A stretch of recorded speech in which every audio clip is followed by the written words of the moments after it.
So I'm reading back what I like to call sleepover with Kier because when I did this for folklore, someone was like, it's like having a sleepover with you because it's really late at night. And I was like, yes, that is the vibe because I grew up with Taylor Swift. I'm a huge, huge fan.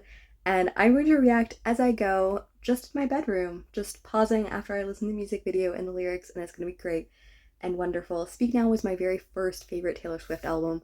I don't really remember when I first listened to it. I do remember that when I was 10 and my brother was a grown adult, did drag me downstairs to listen to Love Story and was like, your life is about to change.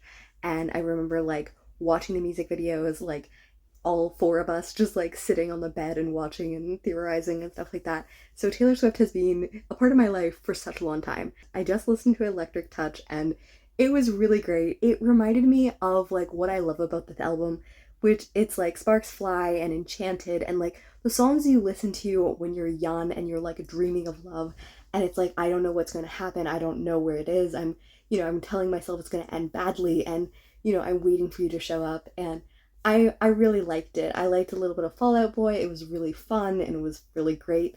And yeah, I don't think it's gonna be like an absolute favorite, but I can add it to my repertoire of I'm going on a date and I don't know how this is gonna end up, but I can play it.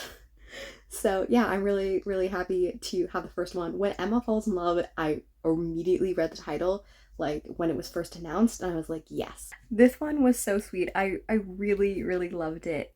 Immediately from the first line, I was like, that's what I wanted the line to be. And I felt like I had a little bit of like Mary's song in it that just made me so happy. And I've been having like a little bit of rough of a day and I have chronic pain and stuff. And I was like, am I even just gonna stay up and all these things? And listening to this just made me so happy. I just felt like warm on the inside. Like Cleopatra grew up in a small town. She's kind of book that you don't want to set down. It just has some really great lines that I can imagine remembering forever. I also have a picture in my mind of just Emma Stone because I think that they're friends. So I would just have a moment of like Emma Stone and Andrew Garfield falling in love in 2010, which I don't think this is what the song is about. But I just have that little quiet moment in my mind that makes me happy. And yeah, it just has, it almost has like a very debut kind of feeling. The next one is I Can See You, and I just hope that it's like a friend song or like something where it's like I see you even through all of these things. And yeah, oh, I really love this album and these are the songs that like really hold up for me that I like really love still with my whole heart. So like I'm just so thankful that I have more songs from that era that I can really, really love. Okay, I do have to pause right near and be like, oh man, that is a different opening than I ever expected. I was expecting like soft, like tied together with a smile kind of vibe, and no, it's sensual. It's you brush past in the hallway kind of vibe. Okay, also, I believe that that is the same opening as mine, which is interesting. Okay, I'm intrigued. I was really not expecting like a sexual awakening song on this album. Wow, girl. I understand why they like didn't let her kind of publish this at the time. Like it definitely would not have been her vibe yet. And I know she got some flack from like, the mattress comment in Better Than Revenge and also, a drawer of My Things at His House. Like people were like, oh, what? Our good old country singer. Anyways, they were scandalized. So I understand why this one was not originally released. I wonder if that was for that reason. I also, when she said professional though, I was like, oh no, tell me it's not a song about John Mayer because there's a lot of rumors about, I don't think that like speculating about who people lost their virginity to is ever really like great, especially in the public thing, but that is the rumor. And then I was like, oh, it could be about Joe as well. Obviously, most of his songs are on the debut, but there's definitely songs on here that are about him. And then I was like, it could also be about Taylor Lautner. So we're gonna hope that it's not about John Mayer, because I don't need that song about that to be that. You know what I mean? She's way older. Because then it adds a different one of what they're looking at versus like Joe, where it's like obviously more this purity culture around them and stuff like that. But yeah, I'm intrigued. I will definitely be listening to this song. I very much liked it. And now I have Castles Crumbling, right? And I'm sad that I'm like halfway through already. I like these songs and I want like all 50 of them, not just these ones. So I definitely assumed originally that this song, Castle Crumbling, was going to be about a relationship because you can just view that. And I totally overmissed the other major thing that happened in her life, obviously, during this time. It is about the interruption and Kanye West, obviously, and her crashing down. And it makes sense because she, was situated as this princess, as this like ballroom, like, you know what I mean, Romeo and Juliet vibes and all of these things, and you have these big poofy gowns, and she's on the stage and she's so young and stuff like that, and then you have this moment when everything crumbles. And then she also writes that beautiful song Long Live, which I love, which, you know, views the time, which I've always thought about Narnia and like all of those things, and they're coming back, and ripped jeans and all of those, and I love it so much. So oh, this makes so much sense. I am sad because I have written some poems about castles crumbling in relation to relationships, so I wanted to, you know, connect with Taylor on that, but you know, it's not all about me. You don't want to know me, I will just let you down might be the most heart-wrenching line I have ever heard. It pierced. That is one I'm super glad that I paused halfway through, because I feel like it really does alter. So we begin with the castles and the fairy tale, and it feels very like Speak Now debut kind of fearless vibes. And then we dive into the thing that feels very Reputation, or a little bit like Nothing New and stuff like that, where she's being very honest, or even like I Forgot You Existed kind of vibes. And it's so interesting because originally I was like, she must have touched it up, and I do think that like she probably touched these up all later. Like, who wouldn't, you know? I'm not sure. I don't think she like changed whole like things, but like, you know, she added, subtracted, like changed things, stuff. And I wonder how much of this influenced like in a way that she probably wouldn't have published at the time because it felt too raw. But then I also think about the fact that she already had that, you know, when Blank Space and stuff like that, where she's taking on the idea of their critiques and stuff like that and making fun of it. And this almost seems like the vibe of that, where like, you know, that wasn't able to fully deal with the criticism, but she talks about how everyone hates her and how she hasn't kept promises and all of these things that are like, oh, they're so good. And you almost, I feel like you see the transition, because Speak Now to Red feels very remotely different in many aspects, right? Like, you couldn't put the albums together and say that they sound very much. Like, I remember, you know, 2012 walking somewhere and hearing We're Never Ever Getting Back Together, and someone saying that's Taylor Swift, and me being like, what? That can be Taylor Swift. And then I looked it up after and I listened to the album, because like this was right as it was coming. Actually, I don't think the album come out. That was like just a single that had released, and you know, I was a child who had dial-up internet, so I didn't have a lot of stuff going on. It's interesting to see the progression of where she begins as a very fairy tale into the person who has been called a snake and all these things, and you kind of see the vibes of her changing. I'm also going to put on the record that I think Foolish One is about like love, like almost would have, could have, should have vibes, like the idea of her like looking at a relationship and like realizing that she was foolish and she's blaming herself and stuff for a relationship she wouldn't. Or it's a Taylor Lautner song in the idea of like, you know, kind of it's a Taylor Lautner song in the vibes of Back December, where I was foolish to give you up. I'm assuming it's more going to be like,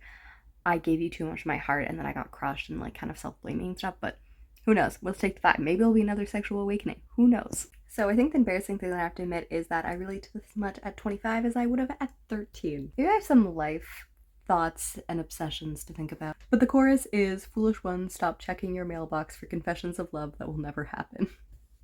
I'm a little bit of a hopeless romantic sometimes, so I relate. And you know, this is what sleepovers are about, relating to unrequited love. It's fantastic. I did think this was going to be more like White Horse kind of vibes, but it's interesting. I always love imagining what songs are going to be and then being totally wrong. Timeless is really interesting. I don't think it's going to be about love.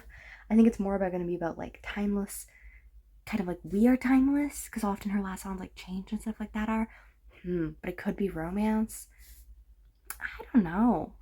I really don't know. We have like Innocent and Never Grow Up on this album, which are kind of like more, I was gonna say metaphysical, but you know what I mean. Like, they're less like grounded in like specific stories and more in just like, you know, holding on to that and stuff. And we have Enchanted, but it could be that. It could be like this feeling is timeless, like all of these feelings are, and like this time in life, and like having all of these thoughts should never be like, you know, brushed away kind of thing. Timeless was amazing. I love Starlight and I love Rebecca, so these definitely had vibes, or I guess The Last American Tragedy. Such a great songs, and I had so much fun. I'm wondering if these are her grandparents or really the people that she found in the antique box, because that was really cute and wonderful, and I love how she makes like fictional stories from people's, and I love that so much. And yeah, I just love when you see pictures of the past where, because they're black and white, we sometimes remove history from them. You can really just see the like cheekiness and the fun and stuff like that, and all of those things going on in those pictures, and I really, really love that. And yeah, that was just so wonderful. Listening to these 6 songs were really great. Who do I think is my favorite? I really like You See Me Now and When Emma Falls in Love. I think that those were really great. Castle Crumbling and Electric Touch, I think I have to like you know, listen to a little bit. And Timeless I liked a lot. It reminds me also a little bit of Epiphany as well.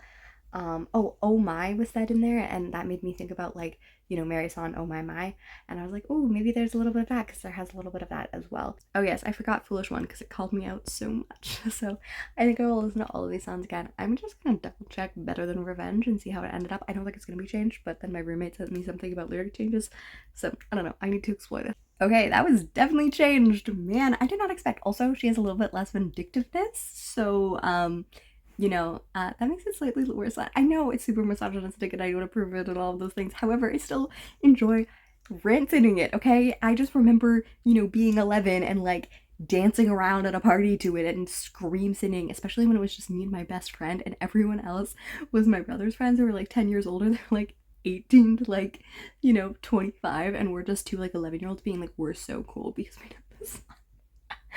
And then like literally 2-3 weeks ago, my best friend and her sister, who happens to now be my sister-in-law, were also playing the piano, singing as she holds her baby infant son. So, you know, we have good hat things. But I need to look up the lyric video because I actually have to see what it changed. I heard something about matches. He had the matches. He set the matches. Okay, he was a moth to a flame. She was holding the matches. Okay, I thought I heard something about moth the last time. Very interesting. I wonder if there's going to be any other changes. He hold the flame. Okay, yeah, like she's very attractive. He's yeah, it's making more positive and stuff like that. I still want to yell. She's better known for the things she does on the mattress. I know it's misogynistic. Do I still love screaming it? I know.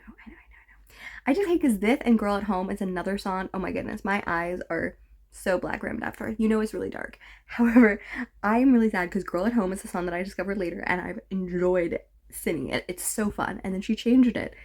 And I do go back and listen to the old version because I just like some of the vibes there, you know?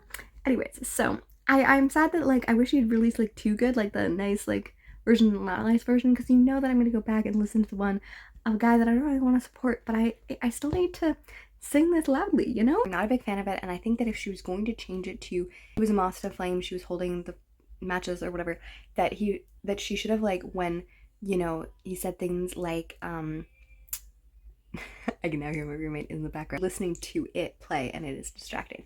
However, okay, so I think that if she wanted to say the moth to flame kind of line, I think that she should have, like, in the times where it's repeating, alternate he and she and stuff, because it just feels such an odd moment to kind of like be blaming him in the context of the song that is so vindictive against her. Obviously, you know, the guy cheated, not the girl. Obviously, he was not single and she was. So it's super sketchy on his behalf and stuff like that and all of that, and we can, outside of context, blame him, but in context of the song, you know. And also I can hear like the better part, which obviously is a reference to the Jonas Brothers of So Much Better, which is also really vindictive, although I'm cool with the Superstars now. It's also great. These are my thoughts on the change of Better Than Revenge. I understand, like, ethically I feel better about it, but emotionally, in the way of my junior high girlhood, it doesn't feel the same, you know?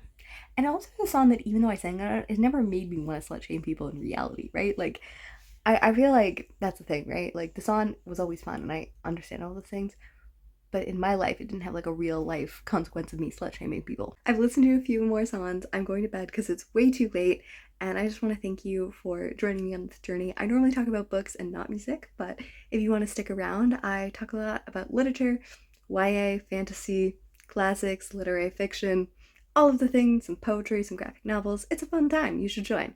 And yeah, let me know your favorite Taylor Swift album when you first heard them and now, and tell me all your reactions. I'm looking forward to listening to the rest of the album. There better not be any more mistakes. I mean, changes. That was actually a genuine mistake in my language, which shows my real heart. It's called a Freudian slip. I took psychology, guys.